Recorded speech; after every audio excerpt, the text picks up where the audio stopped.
Hello, welcome to Dungeoneers Pack, a channel bringing you player-focused discussions and character guides for 5th edition Dungeons & Dragons. My name is Josh, thank you for watching. A subclass that feels like a crossover between D&D and Marvel comics, the Armorer Artificer allows a player to play an Ironman inspired character and bring it into the realm of fantasy. In this video, I'm going to cover the mechanics of the Armorer Artificer subclass, give my opinion on them, and how you can fit this subclass into the official 5th edition settings. Before we get started, an easy way to support this channel is to like, share, and subscribe. Also, hit that notification bell to know when new videos are up. You can also support us directly at our Patreon by becoming a Dungeoneer. When you become a Dungeoneer, you get access to an exclusive role and a private chat in Discord, access to all the character build scripts, and you will be able to listen to an audio-only version of each week's video before it goes up. You can find a link to the Patreon in the description below. With that said, let's get started.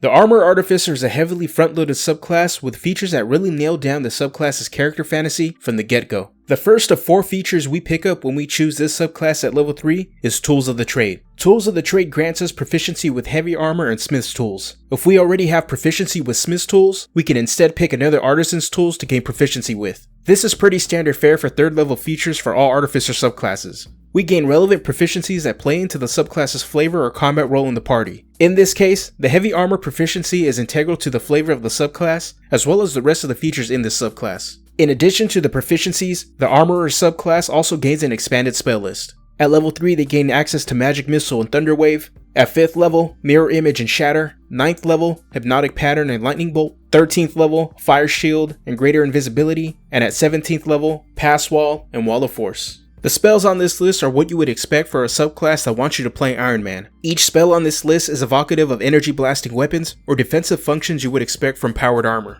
The next 3rd level feature is Arcane Armor, which puts our smith tool proficiency to use while making some mechanical modifications to the armor we wear. As an action, using our smith's tools, we can turn a suit of armor we are wearing into Arcane Armor. While wearing the Arcane Armor, we get the following benefits. Arcane Armor does not require the strength property to wear. The armor can be used as a spellcasting focus for our Artificer spells. The armor is attached to us and can't be removed against our will. As a bonus action, we can retract or deploy a helmet. The armor replaces any missing limbs, functioning identical to the limbs it replaces. We can take off or put on the armor as an action, and the armor continues to be Arcane Armor until we put on another suit of armor or we die. Arcane Armor allows us to circumvent the strength qualifications that come with wearing heavy armor, but it doesn't get around the penalties to stealth. This also may not get around the variant encumbrance rules, as those rules are based on a calculation using your strength score. It remains unclear, and it's something you and your DM would need to work out. Even though this subclass grants proficiency with heavy armor, Arcane Armor doesn't require the armor we use for this feature to be heavy armor. This feature functions with medium and light armors as well. While others must take time to put on or take off their armor, the Armorer can do this instantly with an action. Your character will always be ready if your group is taking a long rest for the night and are hit with a sudden encounter which interrupts your rest. While the rest of your party will be armorless, you will have yours on with a snap of your fingers.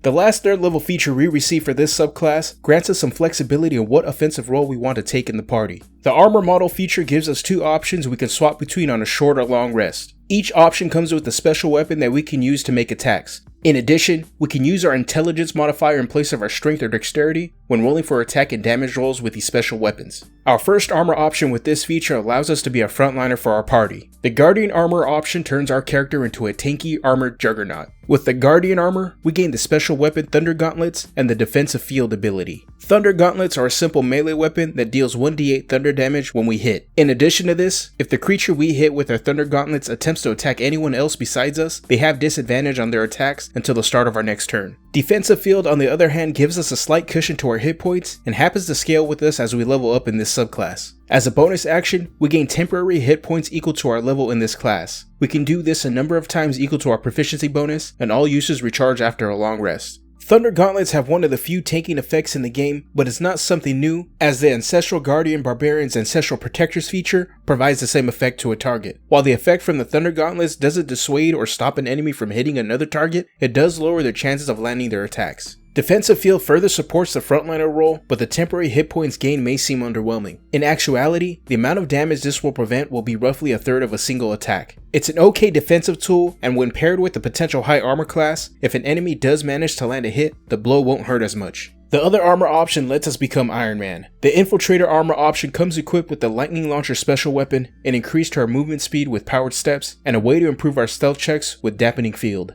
The lightning launcher is a simple ranged weapon with a range of 90 feet and a long range of 300 feet. When we use it to attack, it deals 1d6 lightning damage when it hits. Just like the thunder gauntlets, it has an additional effect when we use it. Unlike its tanky counterpart, the lightning launcher piles on more damage, adding an extra 1d6 lightning damage to the target we hit with our attack. Powered Steps is a straightforward ability that increases our walking speed by 5 feet. The last benefit when using the Infiltrator armor option is Dampening Field. This ability grants us advantage on stealth checks that we make. Lightning Launcher is a solid attack with great range and reliable damage, dealing 2d6 on one of our attacks. With the extra attack feature, we could do a potential 3d6 damage on our turn. The only issue that could come up is if your DM pits you against creatures that are resistant or immune to lightning damage. Luckily, as an artificer you have access to other damage types through spells or weapons, so you can fall back on those options. Dampening Field equalizes the disadvantage to stealth checks we incur wearing heavy armor. Using medium or light armor instead allows us to capitalize on that advantage, but at the cost of a lower armor class.